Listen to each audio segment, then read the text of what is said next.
अष्टम स्कंध अथ चतुर्थ अध्याय। श्रीशुक उवाच एवं सत्त्वा गतः गस्तो भगवान् नृपसानुग इन्द्रद्युम्नोऽपि राजर्षिर्दिष्टं तदुपधारयन् आपन्न कौञ्जरीं जनिमात्मस्मृति विनाशिनीं हर्यर्चनानुभावेन यद् गजते हप्यनुस्मृति। श्री सुखदेव बोलें, हे राजन, অভিশাপ এবং বর এই উভয়ই দেবার সামর্থ্য ছিল অগস্ত্য মুনির।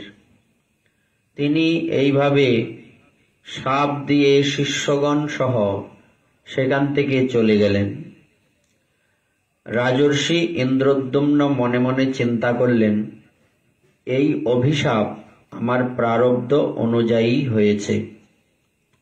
এই মনে করে তিনি সন্তুষ্টই রইলেন। গতদিন আমরা এই অবধি ছিলাম। গজেন্দ্র পূর্বজন্মে কে ছিলেন এবং কুমির পূর্বজন্মে কে ছিলেন? সেই গ্রাহ বা কুমির ছিলেন হুহু নামক গন্ধর্ব, আর গজেন্দ্র ছিলেন ইন্দ্রদ্যুম্ন রাজা। তো ইন্দ্রদ্যুম্ন রাজা একদিন মলয় পর্বতে তপস্যা করছিলেন। তো তপস্যা করতে করতে সেখানে একসময় আসনে বসে মৌনব্রত অবলম্বন করেছিলেন। সেই মৌনব্রত অবলম্বনকালে অগস্ত্য মুনি সেখানে শিষ্যগণ নিয়ে উপস্থিত হয়েছেন। কিন্তু অগস্ত্য মুনিকে দেখে উনি উঠেও দাঁড়াননি, উনি কোনো সমাদরও করেননি বা কোনো কথাও বলেননি, মৌন বসে আছেন, তাকিয়ে আছেন শুধু। তখন অগস্ত্য মুনি এটা দেখে, তার এই অবস্থা দেখে অভিশাপ দিলেন যে তুমি ব্রাহ্মণকে অপমান করেছ এবং হাতির মতো জড়ো হয়ে বসে আছো, এই জন্য তোমার অজ্ঞানময় হস্তিজনিতেই জন্ম হোক। এই অভিশাপ পেয়ে শুকদেব প্রভু বললেন, হে রাজন, অগস্ত্য মুনি আশীর্বাদ করতেও সমর্থ, আবার অভিশাপ দিতেও সমর্থবান ছিলেন। তো এই অভিশাপ পেয়ে ইন্দ্রদ্যুম্ন রাজা মনে মনে চিন্তা করলেন, ঠিকই তো আছে, আমি তো অভিশাপেরই যোগ্য। কেন? কারণ আমি যেহেতু ব্রাহ্মণকে, সাধুকে সম্মান করতে পারিনি, আর অহংকার বশত বসেছিলাম, তো আমার প্রারব্ধ অনুযায়ী এই অভিশাপ আমার জন্য যথার্থ হয়েছে।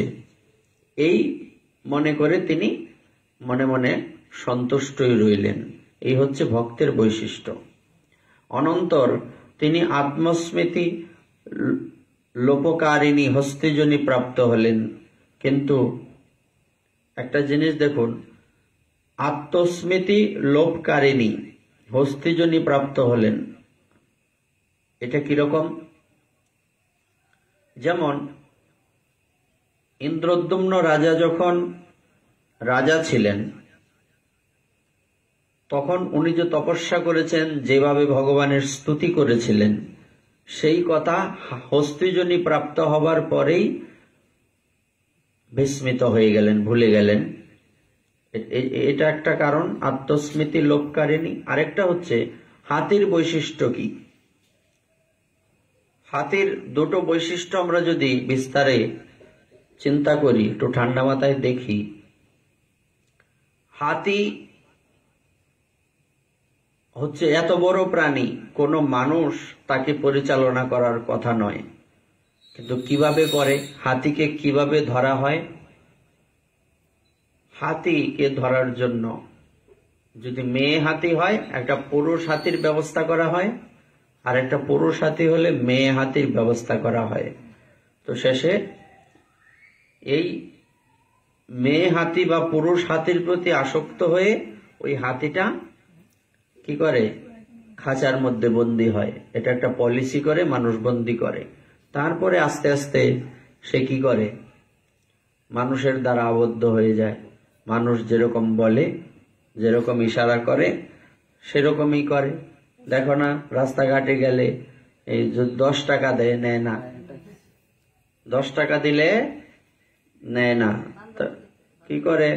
এবার বেশি টাকা চায়, নয়তো সিএনজি ধরে রাখে, অটোর মধ্যে ধরে রাখে, দোকানের মধ্যে না যাবে না, দাঁড়িয়ে থাকে। সেই ইশারা দিলে, বুতা দিলেই বুঝে যে আসলে মূলত কি আমার এই টাকা হয়নি, আরো বেশি টাকা লাগবে। কেমন একটা পরিস্থিতি। এজন্য হাতি মরে কিভাবে? স্পর্শে। আমরা রূপ, রস, শব্দ, গন্ধ, স্পর্শ ওই দিন আলোচনা করছিলাম। পঞ্চতন্মাত্র বলে এদেরকে। 5টা মানে ইন্দ্রিয়ের 5টা বিষয়: চক্ষু, কর্ণ, নাসিকা, জিহ্বা, ত্বক। তাহলে স্পর্শ কিসের? ত্বকের। স্পর্শ দোষে দুষ্ট হয়ে হাতির কারাগার প্রাপ্তি হয়। ওই যে মেয়ের প্রতি বা ছেলে হাতির প্রতি আসক্ত হয়ে, এটা একটা কারণ। আরেকটা হচ্ছে হাতি সে যখন মানুষের দ্বারা আবদ্ধ হয়ে পড়ে, তখন কিন্তু সে কি করে না, তার শরীরে যে এত শক্তি, মানুষ যে তার কাছে কিছুই না, পিঁপড়ার মতো, এটা ভুলে যায়। ভুলে যায় কিনা? যদি ভুলে না যেত তাহলে হাতিকে কি মানুষ পরিচালনা করতে পারত? তাহলে এখানে বলছে আত্মস্মৃতি লোপকারিণী। আত্মস্মৃতি লোপকারিণী এই জন্যই বলা হয়েছে। তো এই জন্য এই জন্য উনি প্রাপ্ত হলেন নিজেকে ভুলে যাওয়ার জন্য, নিজের স্বরূপ ভুলে যাওয়ার জন্য। তিনি ভগবানের আরাধনার প্রভাবে তার ভগবানের স্মৃতি থেকেই গিয়েছিল। অর্থাৎ ভগবানের আরাধনা করেছিলেন তো পূর্বজন্মে, এই জন্য ওনার পূর্বজন্মের কথা স্মরণে ছিল। ভগবান শ্রীহরি এইভাবে গজেন্দ্রকে উদ্ধার করে তাকে তার পার্ষদ করলেন। গন্ধর্ব, সিদ্ধ ও দেবতারা তার এই লীলার কীর্তন করতে লাগলেন এবং ভগবান বিষ্ণু তার পার্ষদ গজেন্দ্রকে নিয়ে গরুরে আরোহণ করে নিজের অলৌকিক ধামে চলে গেলেন। হে কুরুবংশ শিরোমণি মহারাজ পরীক্ষিত, আমি ভগবান শ্রীকৃষ্ণের মহিমা ও গজেন্দ্রের উদ্ধারের সমস্ত কথা আপনাকে শোনালাম। এই প্রসঙ্গ শ্রোতাদের দুঃস্বপ্ন ও কলিমল নাশ করে এবং যশ, উন্নতি ও স্বর্গ লাভ করায়। কল্যাণকামী দ্বিজাতিগণ দুঃস্বপ্নাদির শান্তির জন্য প্রাতকালে শুদ্ধ চিত্তে এই কাহিনী অর্থাৎ গজেন্দ্র মোক্ষণ কাহিনী পাঠ করেন। হে কুরুশ্রেষ্ঠ পরীক্ষিত, গজেন্দ্রের স্তুতিতে সন্তুষ্ট হয়ে ভগবান সর্বব্যাপী ও সর্বভূত স্বরূপ শ্রীহরি সকলের সামনে তাকে এই কথা বলেছিলেন। শ্রী ভগবান বললেন, শ্রী ভগবান উবাচ, যারা রাত্রির শেষ ভাগে উত্থিত হয়ে, শেষ ভাগ মানে শেষ রাত্রিতে তৃতীয় প্রহর মানে চতুর্থ প্রহর, শেষ প্রহর, যারা রাত্রির শেষ ভাগে উত্থিত হয়ে সংযতভাবে একাগ্র চিত্তে আমাকে, তোমাকে এবং এই সরোবর, পর্বত ও কন্দরকে, বন, বেদ, কীচক ও বংশগুল্মকে, এখানকার সুরতরুদের ও পর্বতের শিখরকে আমার ব্রহ্মার এবং মহাদেবের বাসস্থান, আমার প্রিয় ক্ষীর সাগর, ভাস্বর শ্বেতদ্বীপ, শ্রী বৎস, কৌস্তুভমণি, বনমালা, কৌমদকী গদা, সুদর্শন চক্র ও পাঞ্চজন্য শঙ্খ, পক্ষীরাজ গরুর, আমার সূক্ষ্ম কলাস্বরূপ অনন্তদেব, আমার আশ্রিতা লক্ষ্মী দেবী, ব্রহ্মা, দেবর্ষি নারদ, শঙ্কর এবং ভক্তরাজ প্রহ্লাদ, মৎস্য, কচ্ছপ, বরাহ প্রভৃতি অবতার রূপে আমার অনন্ত পুণ্যময় কার্যাবলী, সূর্য, চন্দ্র, অগ্নি, প্রণব, প্রণব মানে কাকে প্রণব বলে? প্রণব দেখবেন গীতাতে লেখা আছে, সমস্ত ধ্বনির মধ্যে শ্রেষ্ঠ ধ্বনি প্রণব।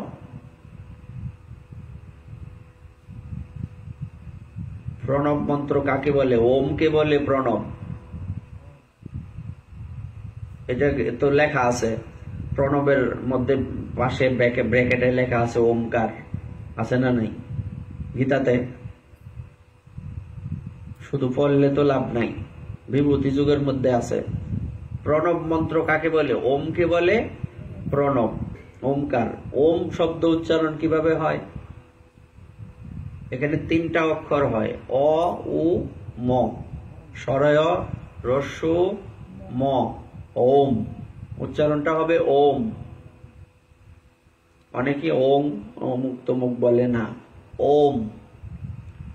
ওমকার সত্য, মূল প্রকৃতি, গাভী, ব্রাহ্মণ, সনাতন ধর্ম, সোম, কশ্যপ ও ধর্মের পত্নী দক্ষ কন্যাগণ, গঙ্গা, সরস্বতী, অলকানন্দা, যমুনা, ঐরাবত হস্তি, ভক্ত ধ্রুব, সপ্তর্ষি এবং পুণ্যকীর্তি নল, যুধিষ্ঠির, জনকাদি মহামানবগণকে স্মরণ করেন, তারা সমস্ত পাপ থেকে মুক্ত হন, কেননা এই সবই আমার স্বরূপ।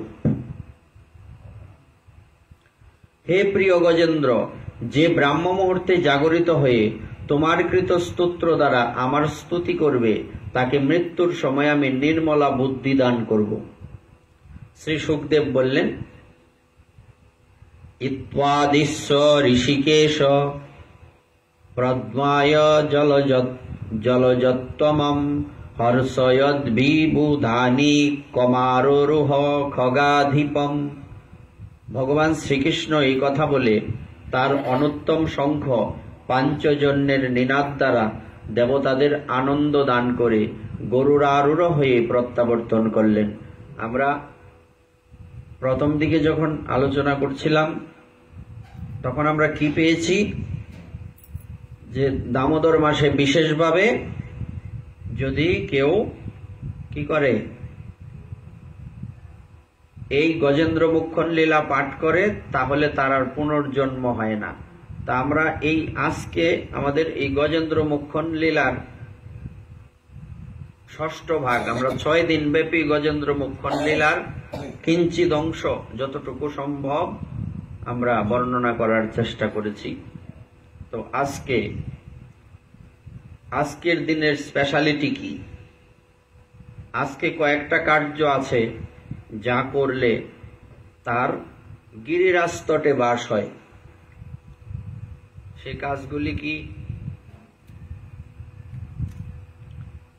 সেটা হচ্ছে, আজকে যদি কেউ দৈত্যরাজ বলি, ওনার স্ত্রী বিন্ধ্যাবলী, তাদের পুজো করে, তাদের কথা শুনে গিরিরাজ গোবর্ধনকে নিবেদিত প্রসাদ আস্বাদন করে, গোমাতার পূজা করে, আজকের এই দিনে তাদের গিরিরাজ তটে বাস হয়, মানে বৃন্দাবনে বাস হয়। তো আমরা একটু দেখি এই বিষয়গুলি, আস্তে আস্তে কয়েকটা বিষয় রয়েছে। প্রথমটা কি বললাম?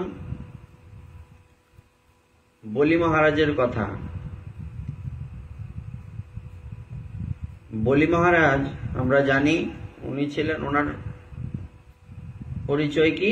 উনি ছিলেন প্রহ্লাদের পৌত্র, মানে নাতি। শ্রী প্রহ্লাদ মহারাজ ওনার পুত্র হওয়ার জন্য এবং তার গুরুদেব শুক্রাচার্যের কৃপার প্রভাবে নিজের শক্তি বৃদ্ধির জন্য নানান কারণে উদ্যত হয়ে সে ত্রিভুবন অধিকার করে নেয় এবং দেবতাদের স্বর্গ থেকে তাড়িয়ে দেয়। পরবর্তীতে দেবতাদের যিনি মাতা,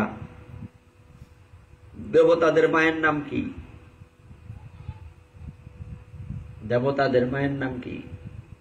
বা দৈত্যদের মায়ের নাম কি? বা দেবতা এবং দৈত্যদের বাবার নাম কি? কশ্যপ মুনি। কশ্যপ মুনির পত্নী দিতি এবং অদিতি, এসব তো পড়াইছিলাম, মাথায় না থাকলে কেমন হইব। কশ্যপ মুনির এক পত্নী, তার নাম দিতি। দিতির পুত্রদেরকে দৈত্য বলা হয় তার নাম অনুসারে, তারাই অসুর। আর অদিতি মাতার থেকে আদিত্য বা দেবতা। অদিতি থেকে আদিত্য, দিতি থেকে দৈত্য। বাবার নাম কি? কশ্যপ মুনি। সব দেবতা অসুর, এই নাগ অমুক তমুক সবার বাপ হচ্ছেন কশ্যপ মুনি। কেন আমরা জানি না কশ্যপ মুনি আর কোথায় আছে? আমরা যে এই মা মনসার পুঁথি পড়ি, ওখানে কশ্যপ মুনির কথা আছে না? বাসুকি নাগ, কশ্যপ মুনি, ওনাদের কথা আছে তো।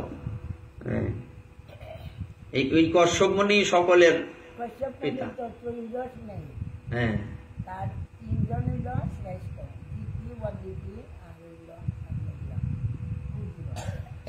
কদ্রুর ঘরের এই, হ্যাঁ, এবং কদ্রু আর বিনতা। বিনতা হচ্ছে গরুরের মা। গরুর আর অরুণ, অরুণ হচ্ছেন সূর্যদেবের রথের সারথি, আর গরুর হচ্ছেন ভগবান বিষ্ণুর বাহন। এইটা তো অনেক ঘটনা আছে যে কদ্রু আর বিনতা একদিন এই একজন আর একজনের মাথা দেখে না, দুই সতীন আর কি, বইন আবার, আচ্ছা, মাথায় মানে একজন আরেকজনের মাথা দেখে। তখন এবার কদ্রু সে আবার খুব চালাক, মানে চালাক মানে ভালো দিকে চালাক না, আর বিনতা হচ্ছে সহজ সরল, সরলা মেয়ে। এইবার বলছে, বলতো দিদি এই সূর্যদেবের এই রথের যে ঘোড়া, এই ঘোড়ার কালার কি? সাদা। যদি সাদা না হয় তাইলে আজীবন তুই আমার দাসত্ব করবি। সে তো জানে সাদা। আর এইদিকে সে তার যে পুত্রগণ নাগ, তাদেরকে বলছে রথের ঘোড়াগুলি রে তোমরা ঢাকিয়া রাখবা, তোমরার কালারে যাতে রথের ঘোড়াগুলি কালো দেখা যায়। হ্যাঁ, তো সেইভাবে সে পলিসি করে কি করলো, এই তাকে দাসী করলো। কদ্রু মাতা বিনতা মাতাকে দাসী করলেন। পরবর্তীতে গরুর উনি জিজ্ঞেস করলেন গিয়ে যে আমি কি করলে আমার মাতার দাসী যে মা আমার মাতা হয়েছে এটাই দূর হবে, দাসত্ব কিভাবে দূর হবে? তখন উনি বললেন যে স্বর্গ থেকে যদি অমৃত আইনা খাওয়াইতে পারো তাইলে দাসত্ব দূর হবে। ওনার তো বিশাল শক্তি, উনি স্বর্গ থেকে অমৃত আনতে গেলেন। অমৃত আনতে গেলে কি হবে? চক্র ঘুরে ওখানে, এর ভিতরে তো অমৃত চক্র উপরে ঘুরে অমৃতকে রক্ষা করছেন চক্র। সে করছে কি একটা ছোট্ট মাছির মতো রূপ ধরে, যে আঙ্গুল দেয় না ভগবান, আঙ্গুলটা রাখে এই চক্রের এইটার ভিতর দিয়ে ঢুকছে, গিয়ে অমৃত নিয়ে চলে আসে। তখন দেবতাগণ তাকে আটকালেন যে এই অমৃত তো সবার জন্য না, সুতরাং এই অমৃত তোমার নেওয়া উচিত নয়। আচ্ছা, তাই কিন্তু আমার মার দাসত্ব দূর হবে কিভাবে? বুঝলো, তোমার একটা বুদ্ধি দেই, শোনো। তুমি কি করবা? তুমি ওখানে তাদেরকে গিয়ে বলবে যে আমি অমৃত নিয়ে আসছি। কোথায় রাখছি? কাশবনে রাখছি। তো এবার কাশবনে রাখছি, তো এবার তারা অমৃত খেতে আসবে। হ্যাঁ, আবার অমৃতের কলসও সেখানে রাখা হবে, কিন্তু সেই আসল কলস না, হ্যাঁ, নকল। এবার গিয়ে বলছে যে তাইলে আমার মাকে আপনি মুক্তি দেন। আচ্ছা ঠিক আছে, অমৃত যখন নিয়ে আসছো তোমার মাকে মুক্তি দিলাম। তো ওখানে দেখা গেল, বলছে কোথায় রাখছো? কাশবনে। তো কাশবনে গিয়া এই তারা অমৃত খেতে গেছে। তো খেতে গিয়ে জিহ্বা দিয়ে এরকম এই অমৃত আস্বাদন করতে লাগলেন। তা অমৃত তো আসল অমৃত না। শেষে ওই কাশবনে কাশিয়া দাঁড়ালো না, ওর জিহ্বা দুই ভাগ হয়ে গেছে। সাপের জিহ্বা কিরম? আগে এরকম ছিল না, মানুষের মতো ছিল। হ্যাঁ, এই জন্য সাপের মাঝখানে যে কাশের ধারে কাশিয়ার ইয়ে হয়ে গেছে। এটা ইয়েতে স্কন্দ পুরাণে, পদ্মা দেবীর পদ্ম পুরাণে এইসব বিস্তারিত আছে। হ্যাঁ, তাইলে সমস্ত দেবতাদের পিতার নাম হচ্ছেন দৈত্য দেবতা সবার কশ্যপ মুনি। দেবতাদের মাতার নাম হচ্ছে অদিতি দেবী। আর দিতি মাতা হচ্ছেন কার মাতা? দৈত্যদের বা অসুরদের। তো এবার অদিতি মাতা গিয়ে কশ্যপ মুনির কাছে প্রার্থনা করলেন, মন খারাপ। বলছে তোমার মন খারাপ কেন? ঘরের রমণী হচ্ছে লক্ষ্মী, লক্ষ্মী যদি মন খারাপ করে বসে থাকে তাহলে এটা ভালো লক্ষণ নয়। সুতরাং তুমি আমাকে বলো তোমার মন কেন খারাপ। বলছে আমার স্যার ইন্দ্রিয়া মায়েরা রাখছে না। কিরকম? তাদেরকে স্বর্গ রাজ্য থেকে কি করে দিল? বিতাড়িত করে দিল। কে? ওই তো আমার সতীনের ভূতেরা। কারণ দৈত্যদেরও বাবা এই কশ্যপ মুনি, দেবতাদেরও বাবা কশ্যপ মুনি। এইবার কি করলেন? ঠিক আছে, কি করা যায়? এই তুমি একটা কাজ করো, তুমি একটা ব্রত করো। কি ব্রত? তুমি যদি ব্রতটা ঠিক মতো করতে পারো,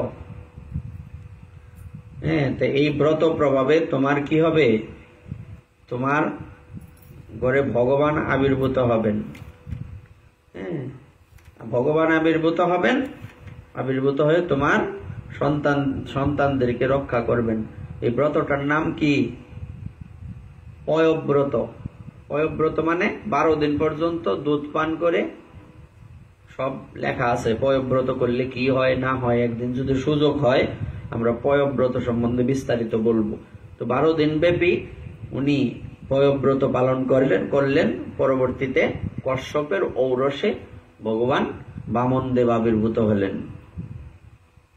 তো ভগবান বামনদেব আবির্ভূত হয়েই বলি মহারাজ, ওনার মূল উদ্দেশ্য হচ্ছে কি? বলি মহারাজকে ছলনা করা, বা বলি মহারাজকে সে যে জোর করে দেবতাদের সমস্ত সম্পত্তি অপহরণ করে নিয়েছেন তার থেকে তাকে সরিয়ে আবার দেবতাদের ফিরিয়ে দেওয়া। এবার এভাবেই দেখা গেল এক সময় দেবতা এবং অসুরদের মধ্যে যুদ্ধ হয়েছিল। সেই যুদ্ধে দেবতাগণ জিতে গিয়েছিলেন, কিন্তু শুক্রাচার্য সঞ্জীবনী বিদ্যার মাধ্যমে এই দৈত্যদের আবার জীবিত করেছিলেন। সঞ্জীবনী বিদ্যা, মৃত সঞ্জীবনী বিদ্যা, অর্থাৎ উনি মরা মানুষের জেতা করতে পারে। শুক্রাচার্য দৈত্যদের গুরুদেব। অসুরদের গুরুদেবের নাম শুক্রাচার্য, আর দেবতাদের গুরুদেবের নাম কি? দেবতাদের গুরুদেবের নাম কি? তুমি কও, জানো না? দেবতাদের গুরুদেবের নাম হচ্ছে বৃহস্পতি। কয় না দেবগুরু বৃহস্পতি? কোনদিন শুনছো না?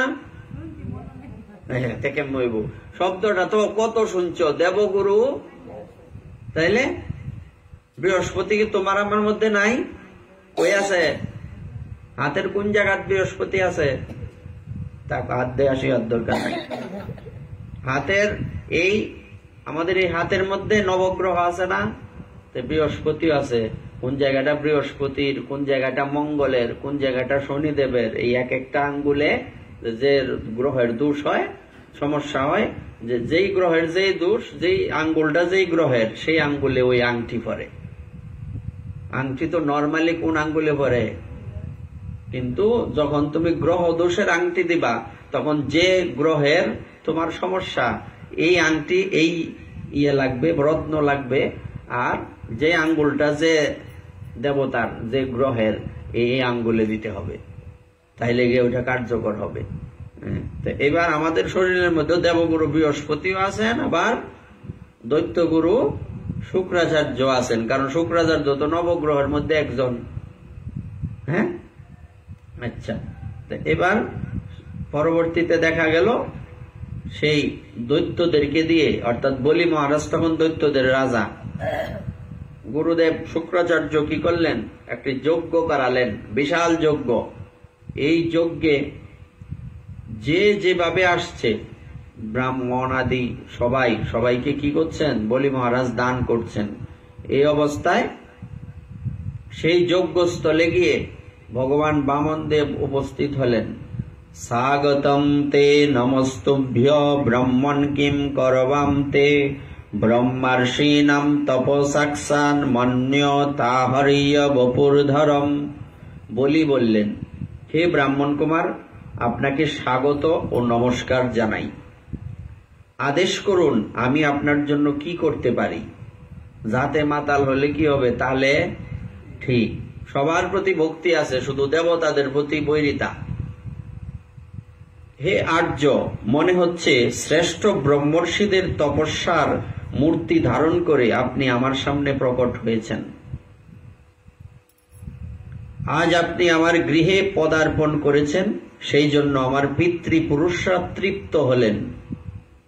আজ আমার বংশ পবিত্র হলো, আজ আমার যজ্ঞ সফল হলো। আমরা জানি যজ্ঞে বসলে সেখান থেকে যজ্ঞ শেষ করার আগে উঠা যায় না, গেলে আবার প্রথম থেকে আসমন প্রাণায়াম আদি করে আবার প্রথম থেকে শুরু করতে হবে। উনি কি করেছিলেন? বলি মহারাজ ভগবান বামন দেবকে দেখেই, এখানে যদি প্রশ্ন করা হয় যজ্ঞের থেকে উনি উঠলেন কেন, এখানে দেখুন কি কথা বলছে, যে আজ আমার বংশ পবিত্র হলো, আজ আমার যজ্ঞ সফল হলো। আপনার চরণধুলি এই অঙ্গনে পড়ার সাথে সাথে আমার যজ্ঞ পরিপূর্ণ হয়ে গেল। ভক্তদের প্রতি তেমন ভালোবাসা নাই, এজন্য তো আমরা পিছিয়ে আছি, এগিয়ে যেতে পারি না। হে ব্রাহ্মণ কুমার, আপনার পদ প্রক্ষালন হেতু আমার সমস্ত পাপ ধুয়ে গেছে এবং বিধিসম্মত যজ্ঞে অগ্নিতে আহুতি দেওয়ার যে ফল তা আমি অনায়াসে প্রাপ্ত হয়েছি। আপনার এই কোমল চরণোদ্বয় এবং আপনার চরণামৃতে পৃথিবী পবিত্র হল। হে ব্রাহ্মণ কুমার, মনে হচ্ছে আপনি আমার কাছে কিছু প্রার্থনা করছেন। হে পরম পূজ্য ব্রহ্মচারী, আপনি যা কিছু প্রার্থনা করবেন, গাভী, স্বর্ণ, সমস্ত দ্রব্যে পরিপূর্ণ গৃহ, পবিত্র অন্ন, পেয় বস্তু, বিবাহের জন্য ব্রাহ্মণ কন্যা, সুসমৃদ্ধ গ্রাম, অশ্ব, হস্তি, রথ, সমস্ত কিছুই আপনি আমার কাছে প্রার্থনা করুন। নিশ্চয়ই আপনি এই সমস্ত আমার কাছে ভিক্ষা চাইতে পারেন। আপনার যা ইচ্ছা আপনি বলুন। এই কথা শুনে ভগবান প্রসন্ন হলেন যে তোমার মুখেই তো এই সব কথা মানায়, কারণ তোমার বংশে আজকের পূর্বে কোনো কৃপণের জন্ম হয়নি।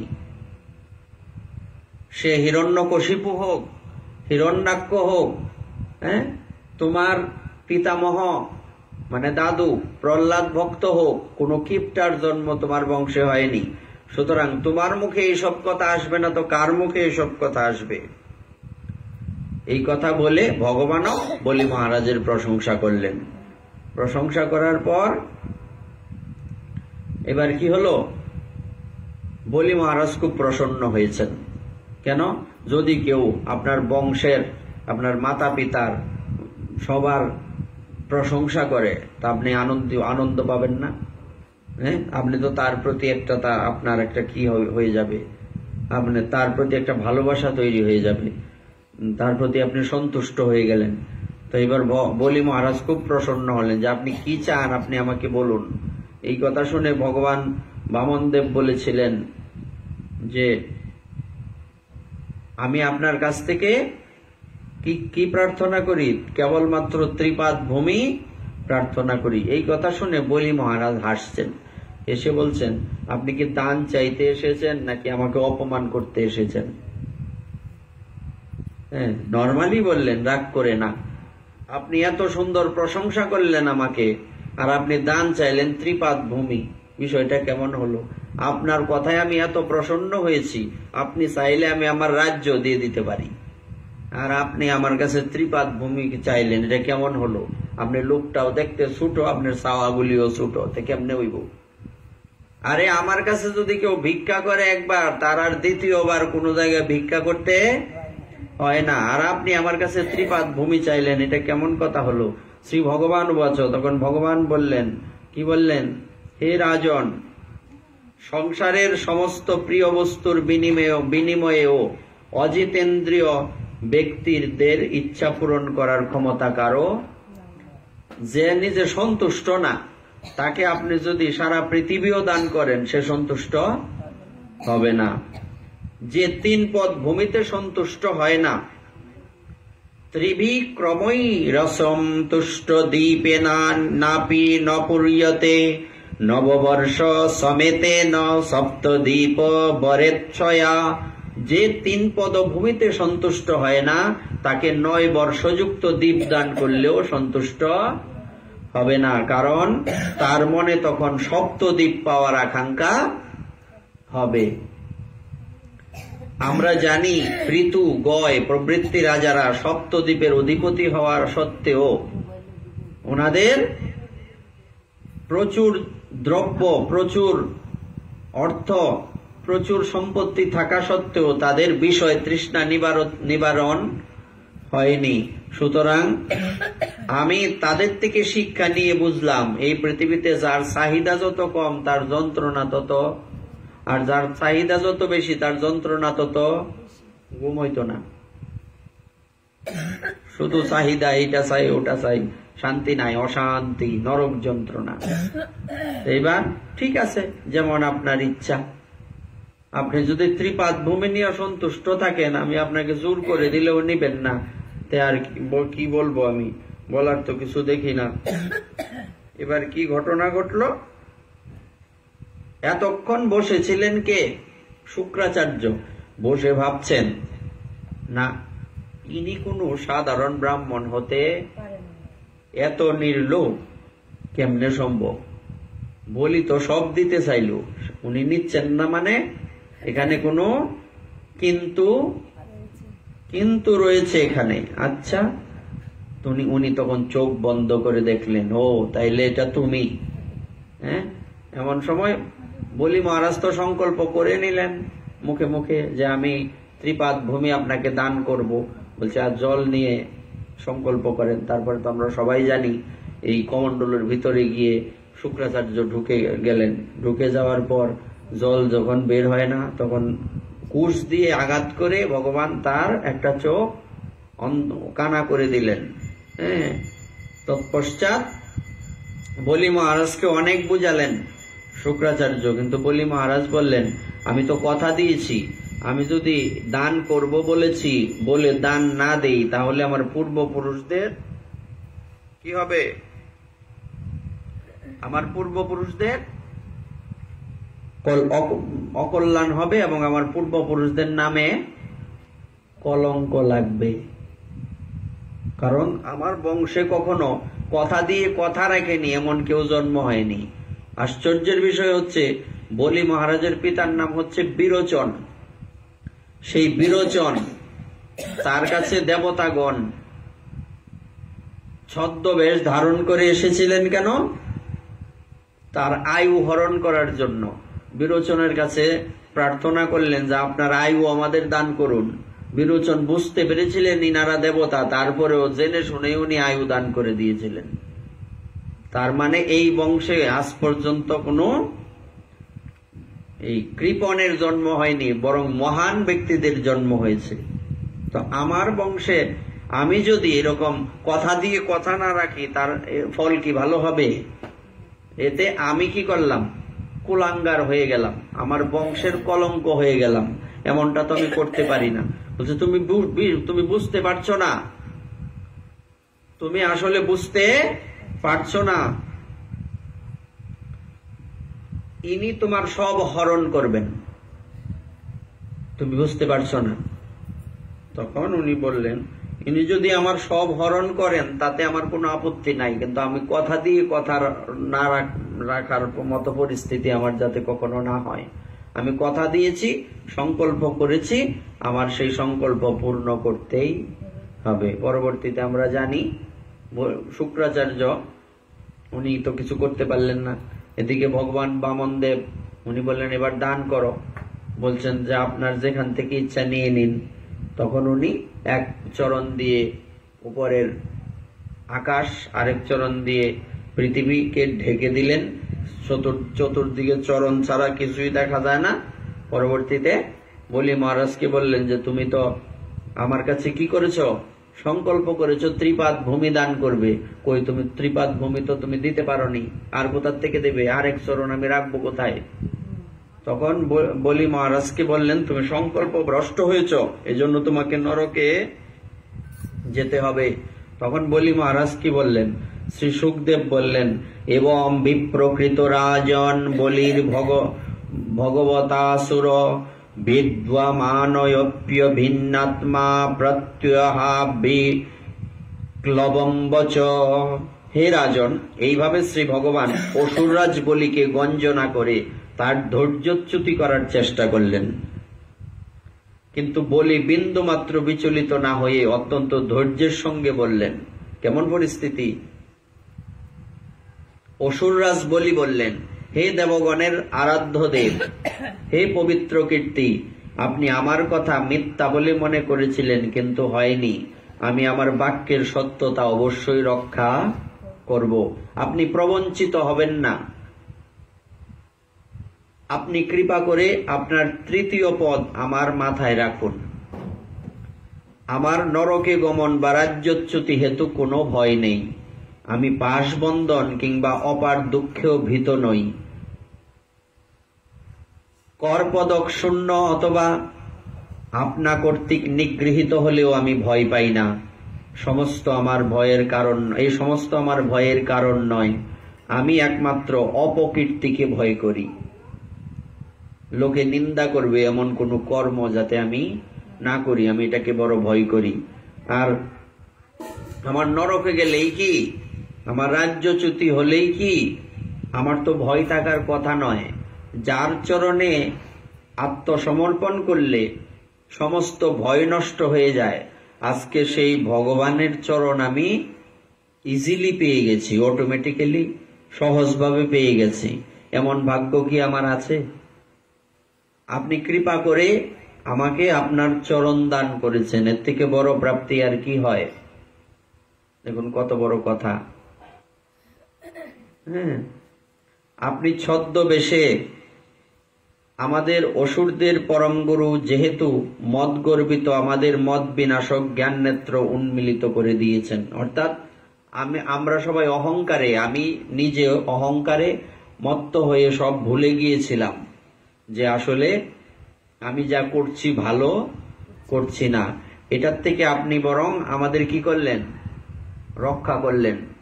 আমি এতে ভয় পাই না, বা আমার এতে কোনো দুঃখ নেই যে আমার সবকিছু চলে যাবে। এইভাবে উনি যখন ভগবানের স্তুতি করতে লাগলেন, তখন কত সুন্দর কথা বললেন।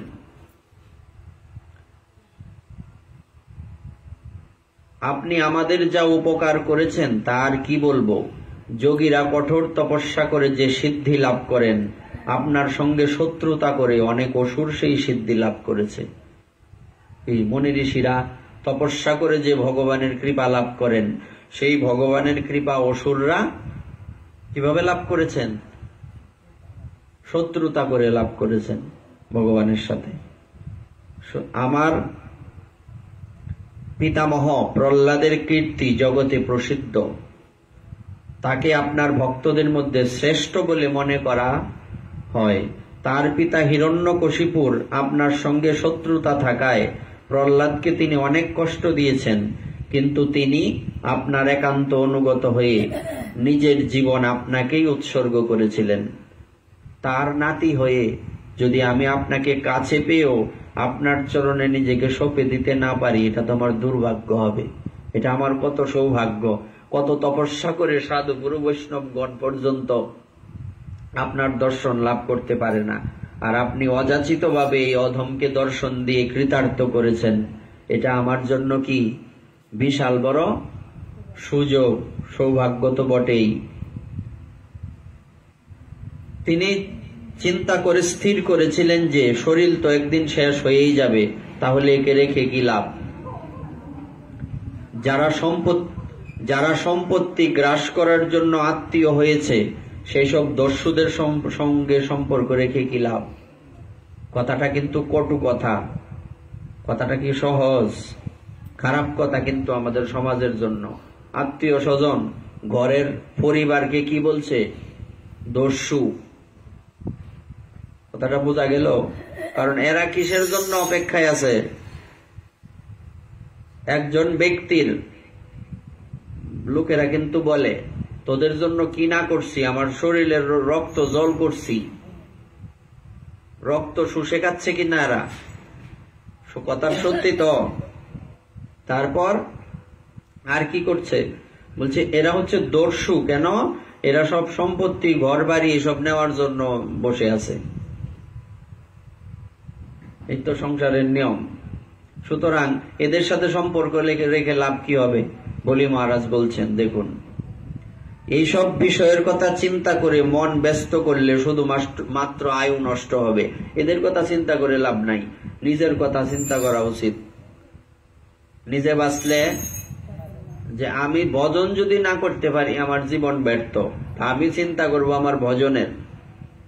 হে সত্যম, এইরূপ নিশ্চয় করে আমার পিতামহ প্রহ্লাদ আপাত দৃষ্টিতে আপনি তার আত্মীয় স্বজনদের হত্যাকারী শত্রু হলেও আপনার অকুত ভয় অবিনাশী চরণ কমলকে আশ্রয় করেছিলেন।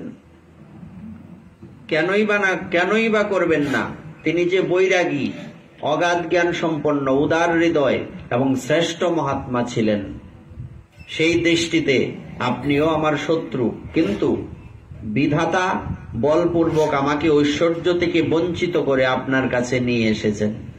আমার যদি সম্পত্তি থাকতো, এখন আমার সম্পত্তি নেই বলেই আপনি আমার কাছে আছেন, আর আপনি আমার সবকিছু গ্রাস করেছেন। ভগবান তো বলেছেন যে আমার আশা করে আমি তার সমস্ত কিছু বিনাশ করি, আর এটা বিনাশ করে মূলত কি হয়? মঙ্গলেই হয়। তো এইভাবে উনি ভগবানের স্তুতি করতে লাগলেন। ভগবান সেই স্তুতি শুনে প্রসন্ন হলেন। প্রহ্লাদও সেখানে উপস্থিত হয়েছিলেন।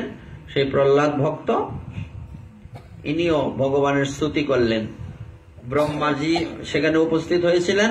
সে ব্রহ্মাজিও ভগবানের স্তুতি করলেন। এমন সময় বলি মহারাজের স্ত্রী, ঠিক সেই সময় বলি মহারাজের সতী সাধ্বী স্ত্রী বিন্ধ্যাবলী বলিকে বরুণ পাশে বদ্ধ দেখে ভয় বিহলা হয়ে ভগবানের চরণে প্রণাম করে করজোড়ে অবনত মস্তকে ভগবানকে বললেন। বিন্ধ্যাবলী বললেন, হে প্রভু, আপনি লীলা করার জন্য এই সম্পূর্ণ জগৎ সৃষ্টি করেছেন। দুর্বুদ্ধি সম্পন্ন ব্যক্তিরা নিজেদেরকে এই জগতের কর্তা বলে মনে করে। আপনিই জগতের কর্তা, পালক ও সংহর্তা। আপনার মায়ায় মোহিত ব্যক্তি নিজেকে কর্তা বলে মনে করে নির্লজ্জের মতো আপনাকে আপনার সম্পদ দান করতে চায়। কথাটা কত সুন্দর। এই সংসারের জীব কেমন হয়? তারা নিজেকে, এটা নিয়ে আমরা বিস্তারিত কত বলেছি, যে আমরা ভগবানের সেবা করি, এই ভাবনা যাতে আমাদের না আসে। আমরা ভগবানের সেবা করব কি? ভগবান না আমাদের সেবা করেন। সম্পত্তি তো তার। এই জন্য দেখুন কথাটা কত সুন্দর বলছেন উনি। যারা এই সংসারের জিনিসগুলিকে, এই দ্রব্যগুলিকে নিজের মনে করে, তাদেরকে কি বলে অভিহিত করা হয়েছে? নির্লজ্জ, বেহায়া, বেশরম। চিন্তা করুন, এই সংসারে কোনো জিনিসকে যে নিজের মনে করে তাদেরকে কি বলা হয়েছে? নির্লজ্জ। আবার বলি কথাটা, আপনার মায়ায় মোহিত ব্যক্তিরা নিজেকে কর্তা, মানে সে করছে, আমি করছি, আমি না করলে কেটা করলে হইলে, এটা আমার, ওইটা আমার, অমুক তমুক, এই সেই, এই যে অহংকার, নিজেকে কর্তা বলে মনে করে নির্লজ্জের মতো আপনাকে আপনার সম্পদ দান করতে চায়। এই সম্পত্তি মূলত কার? আপনার। তাই আপনার যদি হয়, তাই আপনাকে আপনার সম্পত্তি দান করবে, এটা কিরকম কথা হইল? কথাটা কেমন না? আপনাকে আপনার সম্পত্তি দান করা, এটা হাস্যকর, আবার ধৃষ্টতাও বটে। সেই বিন্ধ্যাবলী ইনি বলেছিলেন ভগবানকে। ভগবান যখন বললেন যে, কি বলেছিলেন ভগবান যখন বললেন বামনদেব যে, আচ্ছা বুঝলাম তুমি ত্রিপাদ ভূমি দান করেছ, কিন্তু ত্রিপাদ ভূমি দান করলে কি হবে? দান করলে দক্ষিণা দিতে হয়, সে দক্ষিণা কই? তখন বামনদেবের কাছে বলি মহারাজ অসহায়ের মতো মাথা নিচু করে বসেছিলেন। এমন সময় বিন্ধ্যাবলী এসে বলেছিলেন, আমি তো আমার স্বামীর অর্ধাঙ্গিনী, তো আমার স্বামীর অর্ধাঙ্গিনী যেহেতু আমি, সুতরাং আমি আর আমার স্বামীর মধ্যে কোনো পার্থক্য নেই। সুতরাং আপনি আমার স্বামীকে একলাই কৃপা করবেন কেন? দক্ষিণা হিসেবে আপনার চরণে আমাকেও জায়গা দেন। দক্ষিণা দিয়েছিলেন নিজেকে দান করে। কেমন সতী সাধ্বী স্ত্রী বিন্ধ্যাবলী। হ্যাঁ, বলা হয়েছে আজকের দিনে যারা বলি মহারাজ এবং বৃন্দাবলী ভগবান বামন দেবের কথা শ্রবণ করবেন তাদের আর কি বলছিলাম, গোমাতার সেবা করবেন। কারা কারা করছো গোমাতার সেবা? গোমাতার সেবা করতে হয় আজকে, এই যে একজন করছে, ভাগ্যবতী। তোমারে দেখলেও আমরা কৃপা হইব, ইয়ে না, উপহাস না, এটাই বাস্তব। যারা ভগবানের সেবা করে, যারা ভগবানের সেবা করে তাদের বদন দেখলে কি হয় বলো? যারা ভগবানের সেবা করে তাদের বদন দেখলে কৃষ্ণ ভক্তি হয়। আর ভগবানের সেবার থেকে আরো বড় করে দেখানো হয়েছে গোমাতার সেবাকে, এরকম বহু প্রমাণ আছে, এটা আমরা দেখবো সামনের দিকে। এখানে কি বলা হলো দেখো, এরপরে কি হলো এখানে, তারপরে তৎপশ্চাৎ কার কথা বলা হলো, কথা বলেন, পরে কি হলো, স্বয়ং ভগবান ইনি গোমাতার কেমন সেবা করতেন বা কেমন ভালোবাসেন গোমাতাকে বা করেন সেবা, কেমন, নিজের থেকে বেশি ভালোবাসেন।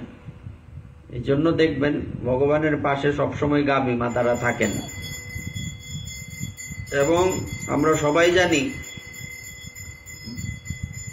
গোমাতা এবং ভক্তদের উপর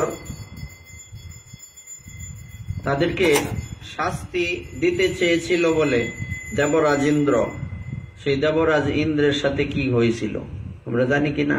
সবাই জানি না? আজকে গিরিরাজ গোবর্ধন ধারণ করেছিলেন ভগবান।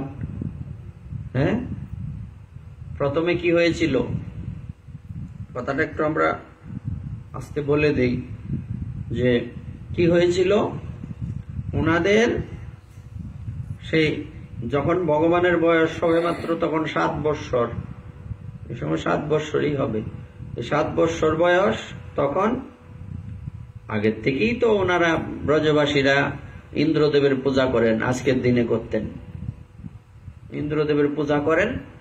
তো এবার এতদিন ভগবান ছোট ছিলেন, এখন একটু বড় হয়েছেন, যখন চতুর্দিকে সব তোড়জোড় চলছে, সুন্দর সাজানো গোছানো হচ্ছে, তখন ভগবান শ্রীকৃষ্ণ নন্দ মহারাজকে জিজ্ঞেস করলেন, পিতা আজকে আপনারা এত ব্যস্ত কেন? কয়দিন আগের থেকেই তো সব সেটিং করা হয়, এই কয়দিন ধরে আপনারা অনেক ব্যস্ত, আপনারা কিসের জন্য ব্যস্ত? তখন উনি বললেন যে আমরা দেবরাজ ইন্দ্রের পূজা করার জন্য ব্যস্ত, ইন্দ্র যজ্ঞ করব। তো ইন্দ্র যজ্ঞ কেন করতে হয়? তখন ছোট ছেলে মেয়েরা জিজ্ঞেস করে না জানার জন্য। তখন উনি বললেন যে ইন্দ্রদেব হচ্ছে বৃষ্টি এবং শিশিরের দেবতা, উনি বৃষ্টি দান করেন বলেই এত সুন্দর ঘাস হয়, আর ঘাস হয়, এই ঘাস গাভী খায়। আমরা তো জাতিতে গোয়াল, গোপজাতি, সুতরাং আমাদের জীবিকা নির্বাহ হয় কিসের মাধ্যমে? কাদের মাধ্যমে? গাভীদের মাধ্যমে। সুতরাং সেই ইন্দ্রদেব যদি ঠিক মতো বৃষ্টি না দেন তাইলে কি হবে? গাভীদের জন্য ঘাস হবে না, খাবার দাবারও প্রস্তুত হবে না, সুতরাং আমরা অভাবে পড়ে যাব, এই জন্য আমরা ইন্দ্রদেবের পূজা করি। তখন ভগবান জিজ্ঞেস করলেন যে সমুদ্রের মধ্যে কে ইন্দ্রদেবের পূজা করে? তো কেউ করে না, তো ওখানে বৃষ্টি হয় কেন? ওখানে বৃষ্টি হয় কেন? তো তুমি কি বলছো? না, বলছি এই জন্য যে আপনি পূজা করবেন বা আমরা পূজা করব, তারপর দেবরাজ ইন্দ্র সন্তুষ্ট হবেন, এটা তো ব্যবসায়ীর লক্ষণ। এমনিতেই তো সন্তুষ্ট হওয়া উচিত, বৃষ্টি অটোমেটিকই আসে, সুতরাং এটা কারো বৃষ্টির জন্য কারো পূজা করতে হবে এর মনটা নয়। আসলে ভগবান প্রক্ষান্তরে আমাদের বুঝাতে চাইছেন আমরা যাতে কোনো কামনা নিয়ে কোনো পূজা না করি, এর মধ্যে সূক্ষ্মভাবে এটা নিহিত আছে। আচ্ছা, এরপর কি করলেন? তখন এইভাবে বুঝালেন, তাহলে আমাদের কার পূজা করা উচিত? ভগবান বললেন আমাদের জীবিকা নির্বাহ হয় কাদের মাধ্যমে? গাভীদের মাধ্যমে। আমাদের তো গাভীদের পূজা করা উচিত। ব্রাহ্মণগণ আমাদের পরিচালনা করেন, সেই ব্রাহ্মণদের পূজা করা উচিত। আর এই গাভী মাতারা যেই পর্বতের উপরে উঠে ঘাস খান, হ্যাঁ, তারপর চড়ে বেড়ান, সেই পর্বত গিরি গোবর্ধনের পূজা আমাদের করা উচিত। তখন সবাই মিলে একসাথে ঐক্যমত করলেন যে ঠিক আছে, আমরা গিরিরাজের এই পূজা করব। শেষে দেখা গেল গিরিরাজের পূজা হলো। এই যে অন্নকূট মহোৎসব, গিরিরাজের পূজা হলো। ওই দিন গিরিরাজের পূজা করে কি কার কার পূজা হয় গিরিরাজের পূজার দিন? গোমাতার, ব্রাহ্মণদের আর গিরিরাজের, তাই না? তাদের পূজা করতে হয়। তো এবার সবার পূজা হলো। পূজা করে গিরিরাজকে পরিক্রমা করলেন ভগবান সবাইকে নিয়ে। এই পরিক্রমা করলেন না বৃন্দাবনে গিরিরাজ, ভগবান নিজেই গিরিরাজ পরিক্রমা করেছেন। গিরিরাজকে পরিক্রমা করলেন সব ব্রজবাসীদের নিয়ে। ইন্দ্রদেব তো ক্রুদ্ধ হয়ে গেলেন, রুষ্ট হয়ে গেলেন। কত বড় সাহস! এই মূর্খ গোয়ালা জাতির এত দুঃসাহস! আমার পূজা বন্ধ করে তারা পাত্তরের পূজা শুরু করছে। তখন উনি 7 দিন ব্যাপী বৃষ্টি শুরু করলেন। সেই বৃষ্টিতে বৃন্দাবন ভেসে যাওয়ার উপক্রম হলো। তখন সব ব্রজবাসীরা ভগবানের কাছে গেলেন। ভগবান তখন কি করলেন? ব্রজবাসী এবং সমস্ত গাভীদেরকে নিয়ে গিরিরাজের কাছে আসলেন। গিরিরাজকে সেই বাম হাতের মধ্যে ধারণ করলেন, বাম হাতে ধারণ করলেন এবং এই গিরিরাজের তলায় সবাইকে আশ্রয় দিলেন। এই পর্যন্ত তো আমরা জানি, কিন্তু ইন্দ্রদেব পরে বুঝতে পারলেন যে সর্বনাশ, কত বড় অপরাধ করছি। উনি ফিরে এলেন গুরুদেব বৃহস্পতি দেবের কাছ থেকে। কি করলেন? দেবগুরু বৃহস্পতি বললেন যে তুমি স্তুতি করো। বলছে ভগবানের কাছে গেলেই আমার মাইরও দিতে পারে, কি করবে ঠিক নাই, সুতরাং এইভাবে কি যাওয়া উচিত হবে? বলছে তাইলে তোমার একটা বুদ্ধি দেই। একটা নতুন সুন্দর স্তুতি শিখিয়ে দিলেন দেবরাজ ইন্দ্রকে। এই তো গুরুদেব, তুমি এই স্তুতি করবা এবং তুমি আগে যাইও না, কিন্তু তুমি আগে গাভীদের যে মাতা সুরভি, কালকে আমরা গোমাতার কথা বলছিলাম না, হ্যাঁ, সেই সুরভি মাতা উনাকে আগে দিবা, পরে পিছে তুমি থাকবা। অপরাধী কেমনে যায়? পিছে পিছে লোহায় লোহায় যায়, তুমি যাইবা। সুরভি মাতাকে দেখে যখন ভগবান প্রসন্ন হয়ে যাবেন, তখন তুমি সামনে গিয়া দণ্ডবোধ করবা। সুরভি মাতা বলছে কি আর করবা, সে তো তোমারই সন্তান, ভুল করছে, ক্ষমা করে দাও। বলছে তুমি যখন কইছো তো ক্ষমা করতেই হবে। ক্ষমা করে দিলেন। তো সেখানে সেই ঐরাবত, ইন্দ্রদেবের বাহন কি হাতি, সেই হাতির মাধ্যমে সপ্ত সমুদ্রের জল এনে ভগবানকে সেখানে অভিষেক করা হলো, যেটা গোবিন্দ কুণ্ড বৃন্দাবনে। সেখানে অভিষেক করা হলো এবং ভগবানের নাম রাখলেন গোবিন্দ। কে? ইন্দ্র। পুরন্দর নাম রাখে দেবশ্রী গোবিন্দ। পুরন্দর হচ্ছে ইন্দ্রের আর একটা নাম। আমরা কোনোদিন ভাবছি কথাটা? এই কথা পড়ছ কত? ভগবানের শত নাম কত পড়ছ ঠিক নাই, হ্যাঁ? তো এখানে লেখা পুরন্দর নাম রাখে দেবশ্রী গোবিন্দ। কেডারে রাখছে, কোনটা নাম, এটা কিন্তু আমরা অনেকেই জানি না।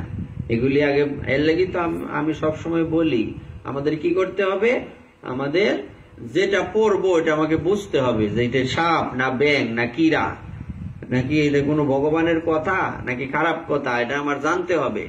না বুঝ যাবো, এটা কোনো লাভ নাই। মুখস্থ তোমাদের অনেকেরই এই 78 শতনাম। পুরন্দর নাম রাখে দেবশ্রী গোবিন্দ, অর্থটা আজকে বুঝলাম। পুরন্দর কার নাম?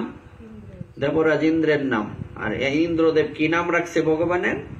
গোবিন্দ। গোবিন্দ শব্দের অর্থ কি? গাভীদের ইন্দ্র বা রাজা। ইন্দ্র শব্দের অর্থ হচ্ছে রাজা। গাভীদের যিনি রাজা তাকে বলে গোবিন্দ। আমরা ভগবানের প্রণাম মন্ত্রে জানি গো ব্রাহ্মণ হিতায় আছো। ভগবান হচ্ছেন গাভী এবং ব্রাহ্মণের রক্ষাকর্তা। এবং উনাকে যখন মা যশোমতী বললেন আজকে তুমি প্রথম গোষ্ঠে যাচ্ছ, যাও, তুমি এই খালি পায়ে কি আর যাইবা, যাও চপ্পল পরো। বলছে আমাকে চপ্পল পরানোর আগে সব গোমাতাদের পরাও, এরা যদি খালি পায়ে হাঁটতে পারে তা আমি কেন পারবো না? চপ্পল পরানোর কোনো অপেক্ষা নাই। কেমন ভক্তি, ভালোবাসা! গোমাতা ছাড়া ভগবান কিছু বুঝেই না, সবসময় গোমাতাদের সাথেই পড়ে থাকতেন না, এখনো থাকেন, নিত্যলীলায়ও থাকেন, আছেন। সুতরাং এইভাবেই গিরিরাজের পূজা শুরু হলো। হ্যাঁ, আবার ইন্দ্রদেব ভগবানের স্তুতি করে, ভগবানকে পরিক্রমা করে, পূজা করে, একটা গোবিন্দ নাম করণ করে উনি প্রস্থান করলেন।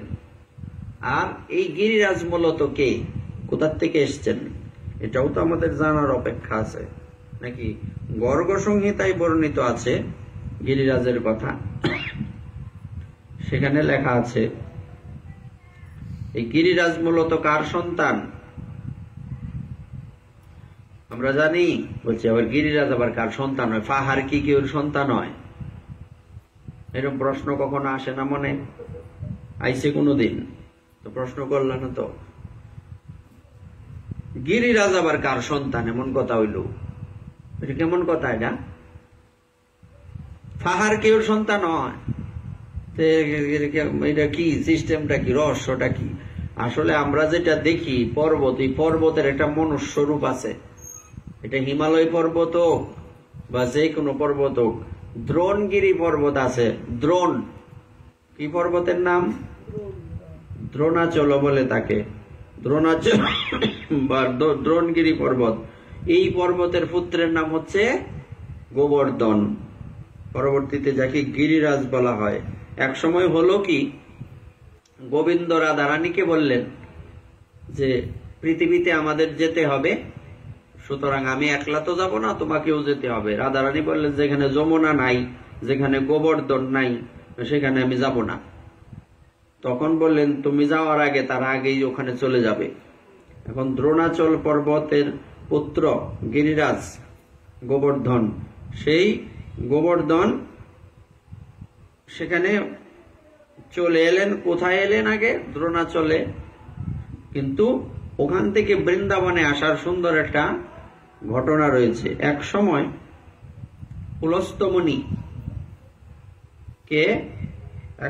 পুলস্তমণি কি করলেন,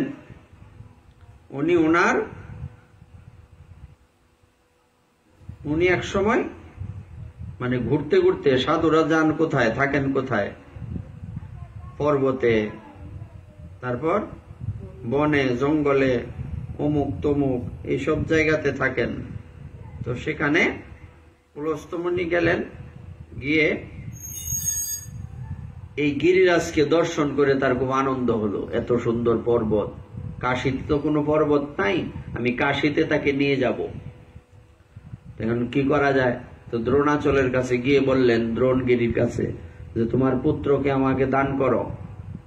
হ্যাঁ, এবার দ্রোণগিরি ভাবছেন যে আমি যদি না করি তাইলে আবার অভিশাপ দিব। হ্যাঁ, আচ্ছা ওনার ইচ্ছা, নিয়ে যাক। হ্যাঁ, তো উনি বললেন যে আমার পুত্রের যদি ইচ্ছা হয় আপনি তাকে নিয়ে যান, আমার দিতে আপত্তি নাই। তখন সে গিয়ে বললেন গোবর্ধনকে যে তোমাকে আমার সাথে যেতে হবে কাশীতে। যে কাশীতে যাব, আমার একটা শর্ত আছে। শর্ত কি? যে আপনি আমাকে কোথাও নামাতে পারবেন না, আপনি আমাকে সরাসরি কাশীতে নিয়ে একবারে রাখতে হবে। যদি কোথাও নামান তাইলে ওখানেই আমি থেকে যাব। বলছে ঠিক আছে। এবার দেখা গেল যেতে যেতে যেতে যেতে গিরিরাজ তো ভারী হয়ে গেলেন। সেই ভারীর জন্য কোথায় গিয়ে ভারী হয়ে গেলেন? বৃন্দাবনে। তো ওখানে গিয়ে ভারী হলেন, এটা ভেবে, এটা দেখে, এই জায়গা দেখে ওনার মনে পড়লো যে এখানে তো ভগবান আসবেন, লীলা করবেন, সুতরাং এখানে থাকার সৌভাগ্য তো আলাদা, এখানেই আমি থাকবো। এজন্য উনি ভারী হয়ে গিয়ে এখানেই চালাকি করে রয়ে গেলেন। এইবার বলছে উঠো। বলছে কি করে উঠবো? আপনি আমাকে রাখছেন কেন এখানে? আপনার সাথে ওইরকম কথা ছিল। বলছে তুমি আমার সাথে চালাকি করেছ, সুতরাং তোমাকে আমি অভিশাপ দিচ্ছি, তুমি তিল তিল করে প্রতিদিন ক্ষয়প্রাপ্ত হবে। গিরিরাজ কিন্তু তিল তিল করে ছোট হচ্ছে। তো এইভাবে সেখানে গিরিরাজ রইলেন। গিরিরাজের এইভাবেই সেখানে কি হলো? প্রতিষ্ঠা হয়ে গেল। তো এই জন্য বলা হয়েছে আজকের দিনে যারা গোমাতার পূজা করবেন, তারপর এই গিরিরাজের বা গোবর্ধনের অন্নকূটের প্রসাদ আস্বাদন করবেন, তারপর বলি মহারাজ এবং বৃন্দাবলীর কথা শ্রবণ কীর্তন করবেন, তাদের অচিরেই গিরিরাজের তটে বাস হবে। এইরকম শ্রদ্ধা ভক্তি সহকারে আমরা যাতে ভগবানের সেবা করি, আমরা যাতে ভগবানের চরণে নিজেদের যথাযথভাবে সমর্পণ করতে পারি, এই প্রার্থনা ভাগবতের চরণে রেখে আজকের এই ভাগবতের এখানেই বিশ্রাম। আমরা আগামীকাল পরবর্তীতে যে কথা ভাগবত ভগবান কৃপা করে বলাবেন আমরা বলবার চেষ্টা করব।